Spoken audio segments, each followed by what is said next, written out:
Somari is flying from New York to Mali with a stopover in Paris. The trip got off to a rough start last night at JFK due to the weather.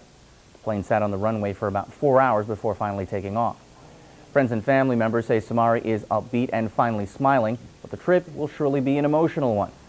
They hope to arrive in Mali tonight, then bury the family tomorrow. This is Somari's first time home in 20 years. Somari worked with an immigration attorney and lawmakers to get a visa which will let him come back to the city. Somari lost his wife, 42-year-old Miriam, and their 4 children, including 6-month-old twins. Somari says he plans on coming back to the Bronx in 3 months. Our Dean Meminger is traveling to Mali with Mamadou Somari. Stay tuned to New York One for his reports on their journey and the burials. New Yorkers are celebrating the luck of the his native country to bury his loved ones. Mamadou Somari is flying from New York to Mali with a stopover in Paris. The trip got off to a rough start last night at JFK due to the weather. The plane sat on the runway for about 4 hours before finally taking off. Friends and family members say Somari is upbeat and finally smiling, but the trip will surely be an emotional one. They hope to arrive in Mali tonight, then bury the family tomorrow. This is Somari's first time home in 20 years. Somari worked with an immigration attorney and lawmakers to get a visa which will let him come back to the city. Somari lost his wife, 42-year-old Miriam, and their 4 children, including 6-month-old twins. Somari says he plans on coming back to the Bronx in 3 months. Our Dean Meminger is traveling to Mali with Mamadou Somari. Stay tuned to New York One for his reports on their journey and the burials. Supporters of Sean Bell rally against the West African native Mamadou Somari. He is in his homeland now to bury his wife and 4 children. They were killed in that fire in the Bronx recently. Our Dean Meminger is in Mali, and he joins us now by phone with more. Good morning, Dean. Hello to you, Kristen. Hello, everyone. Well, a sunny and hot day here in Mali, West Africa. Today, Mamadou Somari is scheduled to bury his family. I'm told there will be a funeral and burial service this afternoon for Somari's wife and 4 children. And, of course, they were killed in that horrible Bronx fire a week and a half ago on Woody Crest Avenue.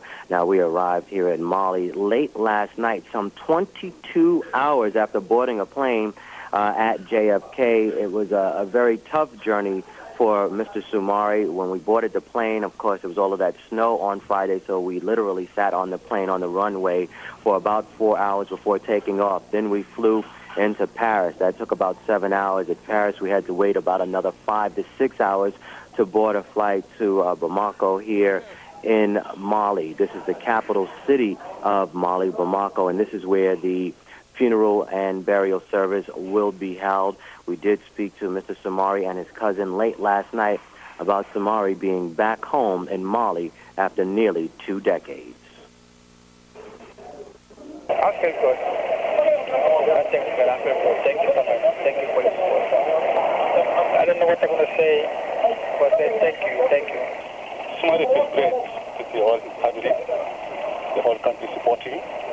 And now he's home. It's time to bury his family. And we hope everything will go smoothly tomorrow.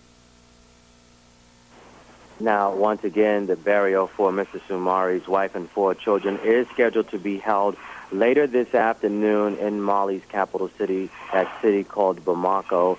And they will do that, and I am sure that there will be many, many people coming out to support him. Dozens of people, including dignitaries, met him at the airport when he arrived last night. Now, I understand during the week after he buries his family here in the capital, he will then travel to his home village of Tafazariga in the Kais province. And I'm told if we take the train there, that could be an 8-hour journey from the capital to his home village. That is the latest from Mali, West Africa.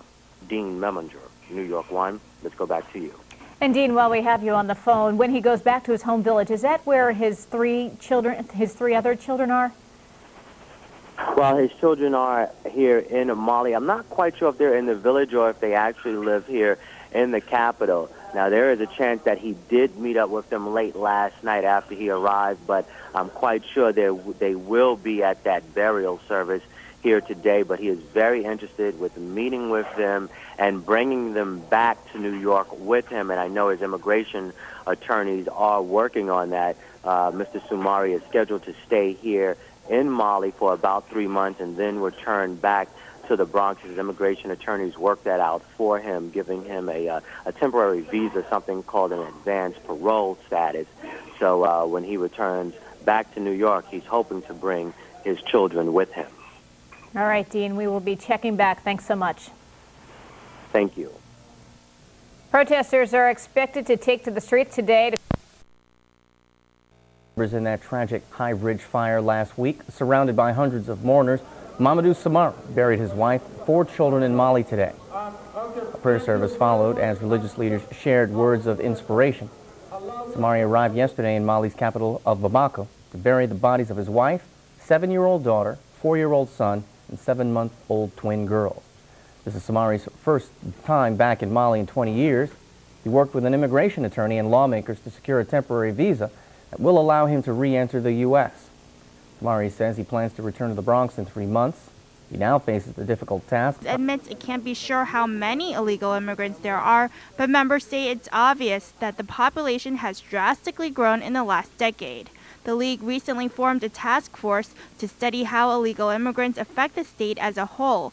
Englewood Mayor Michael Wild, who is also an immigration attorney, is leading the effort. This task force will be a mirror, if you would, of what's happening in the state and a snapshot of what actions to take so that we can face this challenge appropriately. The task force will try to assess how illegal immigrants contribute to health and safety issues, as well as how they add to the cost of education, law enforcement, and health care. While some support this study, others are concerned the information which comes out of it could be used to hurt immigrants. I don't know what they're really trying to arrive at.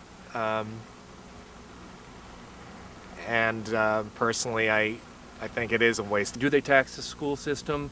Are they paying their share of taxes? These things that are important, and you know, you don't want to over budget a community by having to house illegal immigrants. Whether it's a good thing or a bad thing depends, first of all, how they do the study, whether they allow the opinions of citizens, non-citizens, immigrants to actually be incorporated in the report, or whether they're just going to draw their own conclusions. The task force is made up of about a dozen administrators, attorneys, and residents. It plans to gather data by interviewing public officials and holding public hearings statewide.